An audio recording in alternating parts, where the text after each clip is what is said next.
Training at CIA is better than it is in the movies. In the movies, it makes it look like everything's, fancy and high tech and cutting edge, and it's not quite like that. It's much more austere. It's much more challenging and old school than that. But it really is a ton of fun, and you go through all that training with other people. The specific lengths of training at CIA are also one of those topics that's still classified. The details of the farm are still classified, and the full length of the farm is also still classified. But I will tell you, it's many months, and it is not many years in order to get up to speed as a field officer. What CIA wants is people who can handle a great deal of outside stimuli with very little emotive response, which makes people who are anxiety prone, autism prone, or pathological liars, sociopaths, it makes them very attractive, because when you have an antisocial personality disorder or when you have a diagnosable form of autism, you are already insulated against massive changes in your emotional state,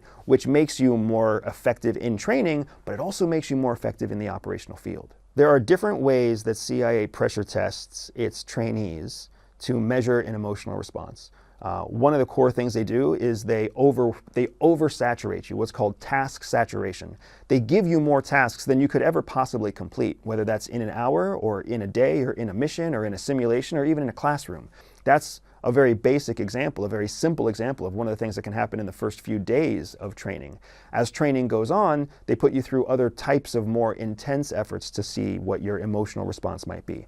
Whether that's exposing you physically to very cold temperatures, whether that's sleep deprivation, whether that's simulated capture, simulated interrogation. When you sign up for CIA, many people are surprised when they find out that they have to go through some very intensive training to be able to understand how to resist torture, how to survive or sustain through torture, and how to manage captivity.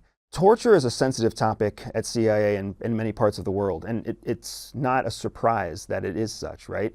Because the reality is that torture is inhumane.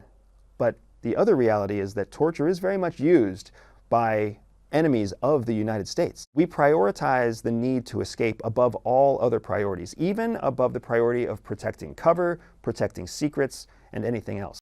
When you watch a TV show or a movie and you see somebody resisting torture by just stating their social security number and saying that they're a soldier, that's not really how it works when you're an intelligence operative. Instead, it's a continuation of the cat and mouse game. You're always trying to compete with the person who has you in captivity, because you need to retain enough resources to effectively escape so that you can get back with the intelligence that you've collected as a captive. And if you think about it, a captive has a great deal of information. You understand how you got captured, you understand how you're being held, you understand the rotation of guards, you understand the questioning, interrogation. So to be able to regain someone who's been captured is an incredibly valuable thing from an intelligence point of view for CIA, which is why they are more focused on that than they are on whether or not you disclose parts of your secret identity or parts of your operation along the way in order to resource yourself for a proper escape.